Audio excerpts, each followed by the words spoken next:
in 1 hour's time.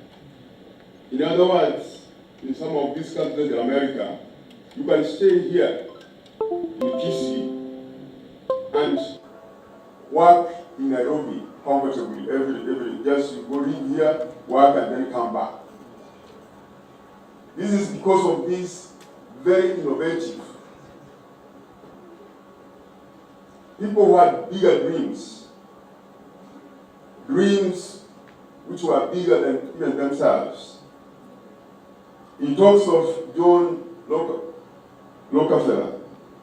This guy revolutionized the petroleum industry, which became a key ingredient in all forms of activities, in all forms of production. Even the latest example, this guy of Microsoft, what's the name? Bill Gates. See, America has got a history of having people who are real entrepreneurs. And they start with the resources where they are, what they find on the ground.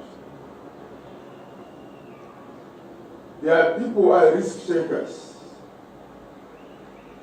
But more importantly, they do have a vision.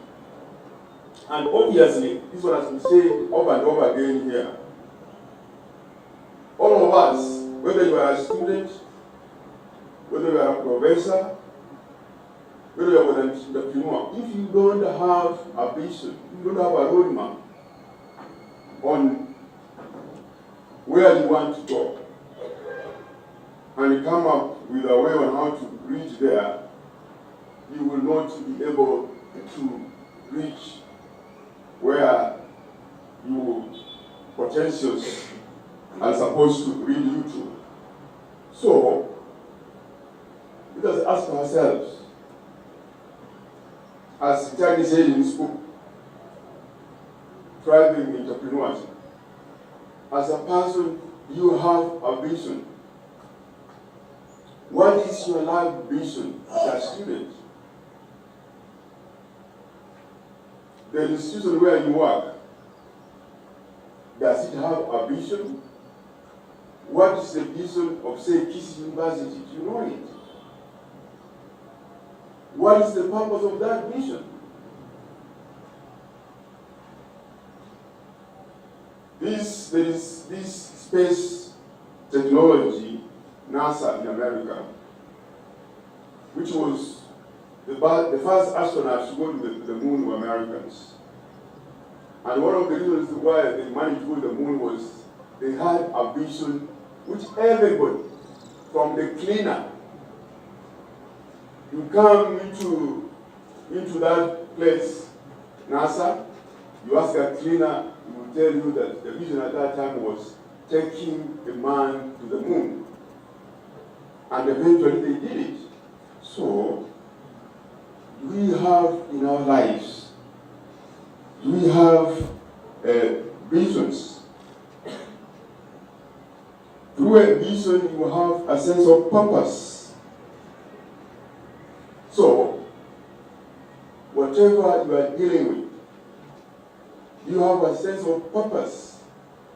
You have a sense of destiny.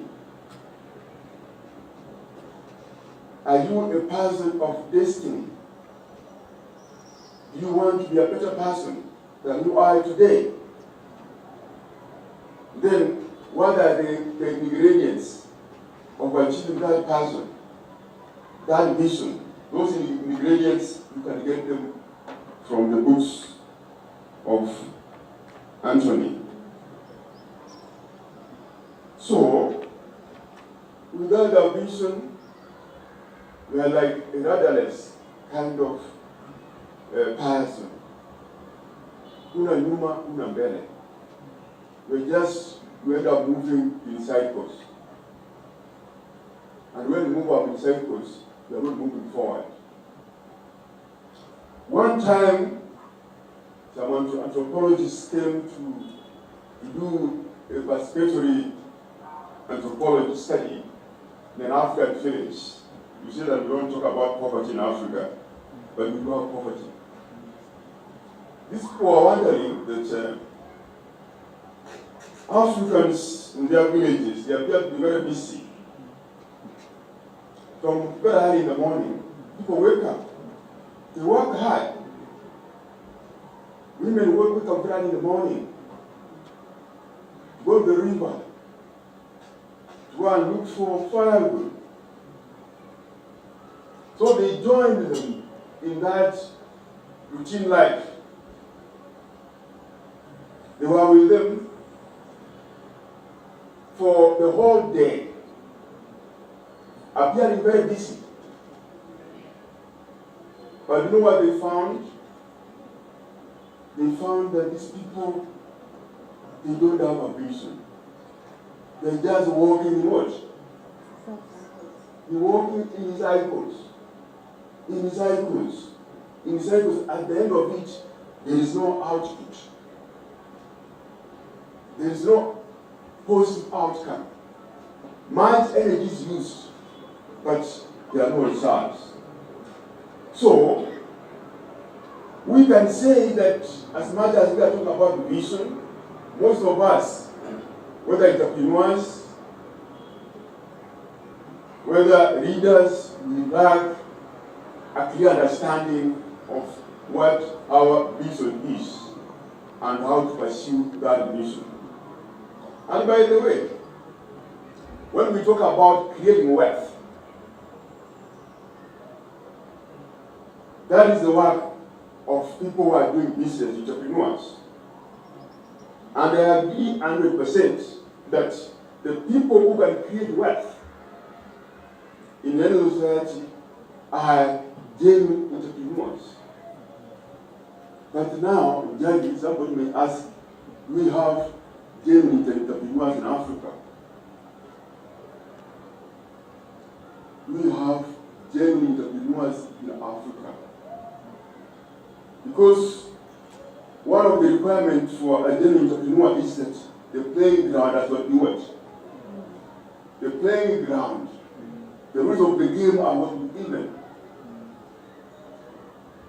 You know, there has got to be, the playing ground has got to be an enabling playing ground. That contextual environment, we have it. How many young people come up with good ideas, and those ideas don't prosper? All those ideas are sometimes stolen, they are plagiarized, and at the end of it, they don't benefit from it. Now, but the biggest tragedy we have as Kenyans or as Africans is when we believe that wealth or economic development will be created by politicians. We believe, all of us here, that Raila Odinga is the one who's doing what? For those who believe in Raila, believe that those create wealth. And in fact, they are talking about it, even a few hours ago. We will create jobs, we will do what? Yeah? And then Ruto, bottom up. That we have got to, you talk, but when I read your book, you say that you don't have to talk about bottom up. You need to talk about the leadership. Coming up with ideas, and then the ideas, coming down. That's what you say. And that's capitalism. But this idea, for instance, what Ruto is talking about, is a very radical ideology.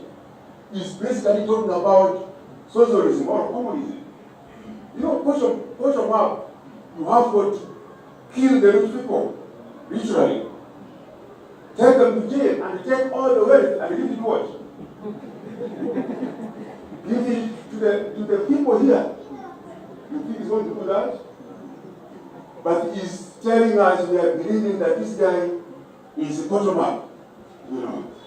He's going to, So, we are lost. politicians cannot create wealth. Politicians are consumers. They are basically consumers. They are parasites. That's what the word they are. They are mass. You cannot compare them with the Rockefellers. You cannot compare them with Forbes. They just amass wealth, not using the proper ways of an entrepreneur. And then we say that these are the people who are going to develop. We will wait until the cows come home and there will be no development. So, in America, they talk of less government. Less what? Less government. They don't want bureaucratic politics. They want smaller government, less taxes, So, what are our priorities really? As individuals, are we acting smart? As citizens, are we smart citizens? This concept of smart that can apply to other forms of life. Probably we are not. You see, we have in Kenya, maybe we can talk about this guy of Equity,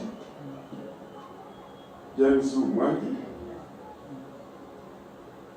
I don't know that this will be the rate this to be qualified in that because most of his wealth he got it figured from Juni.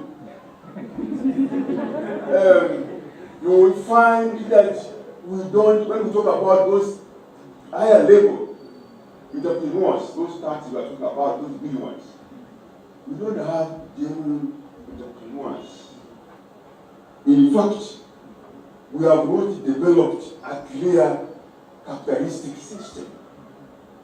We don't have clear capitalistic system here.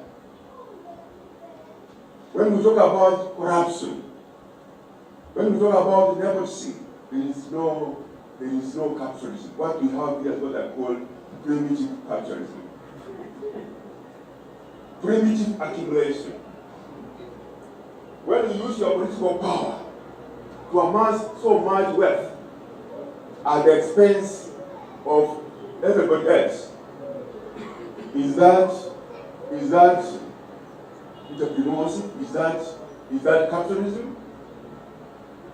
Are we hiding value? Because Njagi'S says that as an entrepreneur, you are talking about when the people spoke before me here that you have got to have that source of value. In fact, all these, for instance, the 5 American entrepreneurs, one thing is common in them is that the level of source of value. They used their wealth to help others. Somebody like Ford, the Ford Foundation. Up to now, the Ford Foundation is there and is helping people all over the world.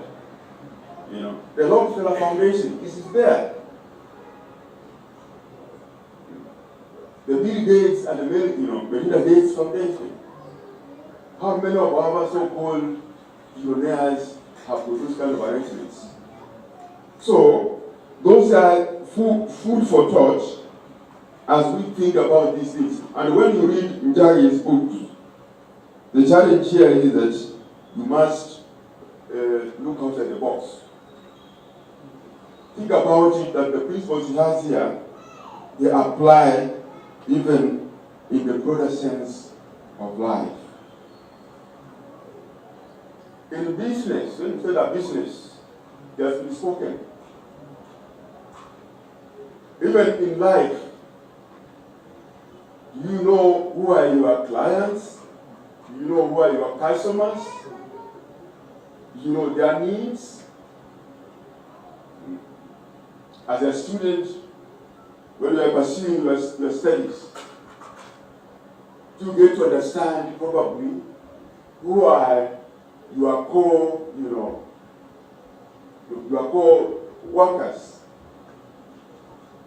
Who are your people saying, your clients?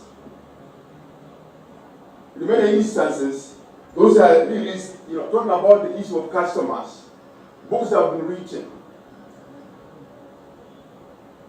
So all of you cannot start a business without understanding the needs of the customer. That one has been said over and over again here by the previous presenters.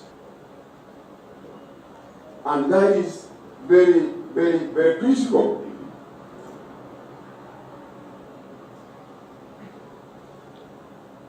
Many things have been said here, and I may be seen to be like repeating them. But we have got to understand that people have got different needs. And in very simple terms, whenever you are doing anything in your life, you should realize, more so when you're an entrepreneur, that clients, we have diverse kinds of clients, and you should try to know who are your really specific clients.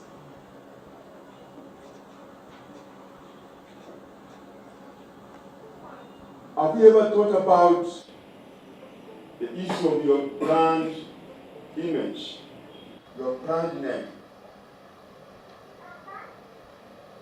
Not only an entrepreneur, even yourself,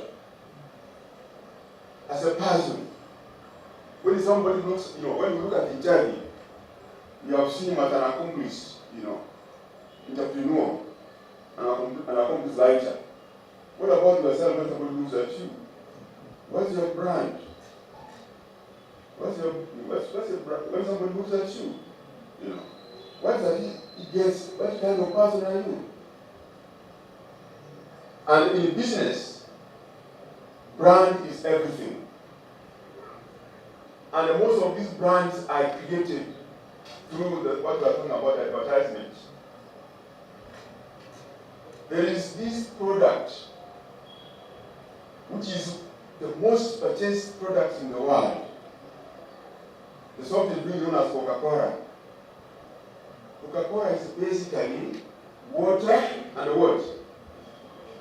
Water and what? Water and sugar. It is water and what? And some other additives. In fact, Coca-Cola, the drink, is the most unhealthy. Coca-Cola.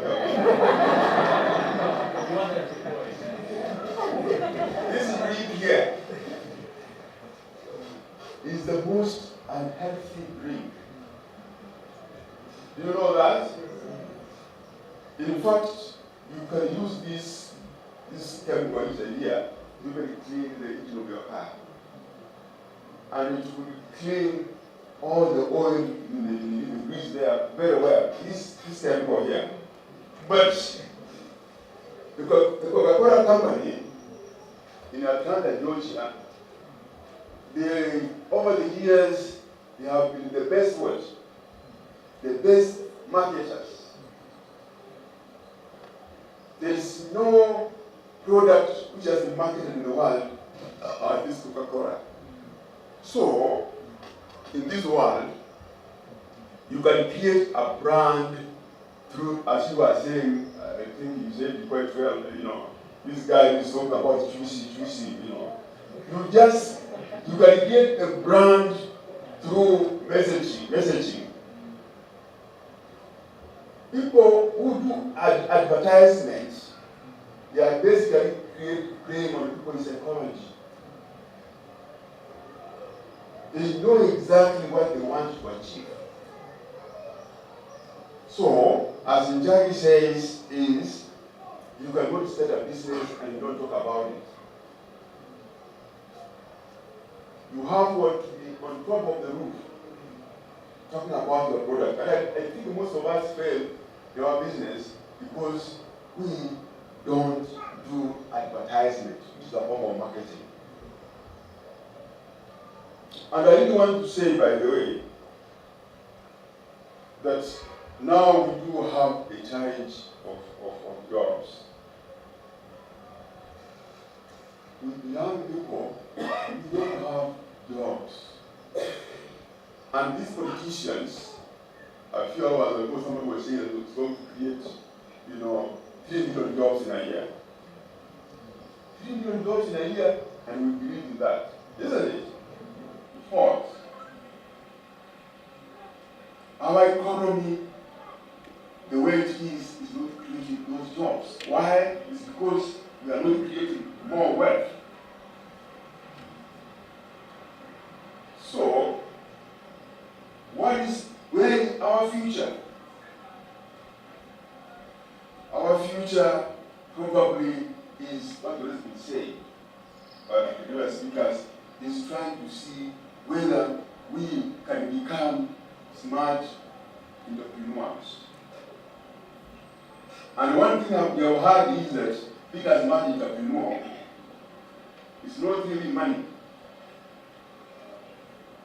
It's not really money.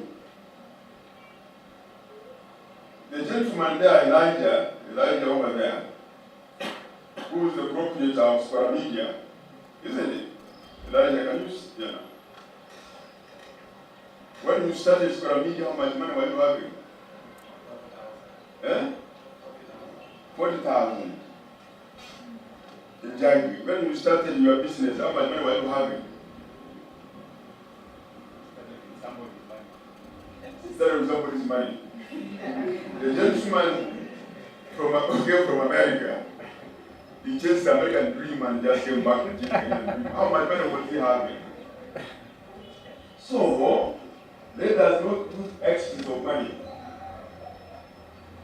The most important thing is having the right idea, having a vision, and running with that vision, and moving forward and applying. So, the books which Njagi'S has written, they are basically like handbooks.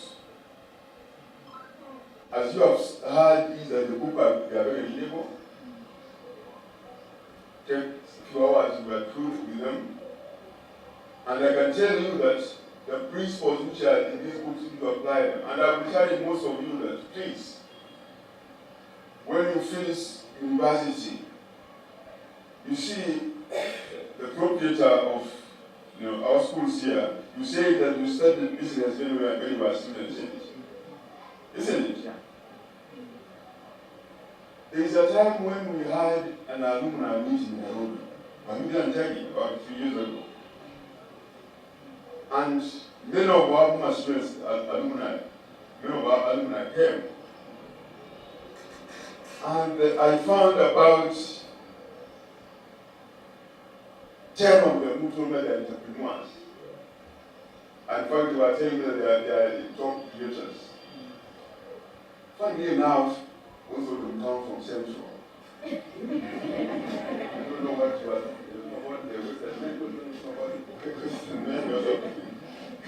Many of them are from what? When I was interacting with them closely, I found that those people who are doing their own businesses, they appear to be happier. They appear to be people, they appear they are considered, even when you look at them, the way their good language, they appear to be people who are content, happy with their lives. What is this, my dear young people, of getting a job in Nairobi where you are paid net 30,000. 30,000 a month. Just think about it. What do you do with that amount of money? And by the way, when we talk about America, America has been developed by entrepreneurs.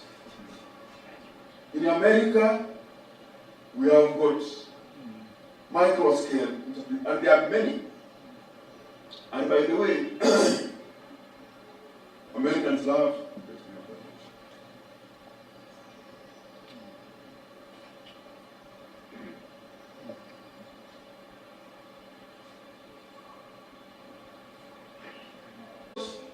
the argument here is that when you approach somebody who's not an adult, you don't need to see the person around you. You need your privacy. You need your what? You You need your privacy. You need, even when you are in your house, isn't it? In your house, a freedom. But now you have got an adult guard here. So, in America, there is no free lunch. There's no free ride. You reach the age of 18, and you find that young people are working to pay their tuition fee. They are working to pay their maintenance. You see, one time a friend of mine was telling me, who was a student in America, that he had this, classmates. 4 of them, they were doing PhD. And the classmate was working so hard, doing more than one job. In the university, he was working as a research assistant, and then later in the evening, he goes to work in a restaurant. So this African friend of mine thought that this American guy, fellow student, was coming from a very poor family. Because somebody who was always working in the university as a research assistant, and then going out there to do some other manual jobs. So he thought that, you see, this guy must be from a very poor family, because, you see, in Africa, you come from a well-off family. You don't do anything. But clothes are worse and everything, food goes to the table. Only one time, that guy went to a talking. That guy told this African friend of mine that my father, where we are at, we are not able to create that entrepreneurial spirit. Americans create wealth. Americans love working in the blue-collar, sector. Let me tell you this. You know where we lose it completely? You see, in America, hiring a house help is very expensive. So, even if you are a minister in the county government, you are a vice chancellor, when you come home, isn't it? The first thing you do, you go to what? You go to the kitchen. To prepare what? To prepare a meal for you. Clean the house, you clean the house. You paint the house. And you are what? You are a professor, you are what? You see, those are the elements which will make you realize that what we do here, we are not doing proper things. We are trained in such a manner that we end up becoming parasites. So I don't want to repeat what my colleagues have already said.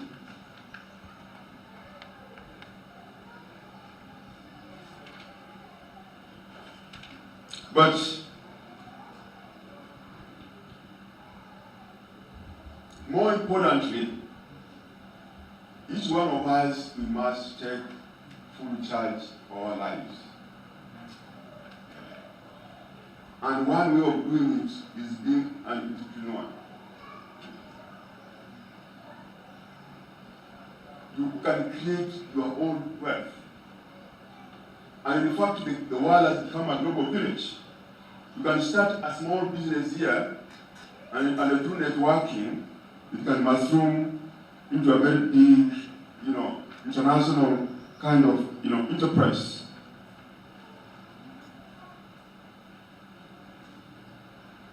Now, you have received a lot of good ideas this evening. People have stood here praising me, Akama is my mentor. Akama knows what. Let me tell you, probably, I am none of those. The only good thing I have is I like working with people. I like doing what? I respect people. I do what? I always endeavor to create teamwork.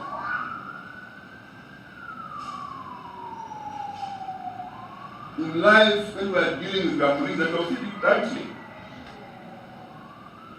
you are talking about a customer, but even in our lives, don't reflect on the negative sides of life. When we talk about the negative sides of life, each one of us has got a negative part of it. Kila mtu mwenye wetu hapa, we are not perfect. God is only God who is perfect. Please don't focus on the negative, even from your house. I don't have to focus on the negative part of my wife here.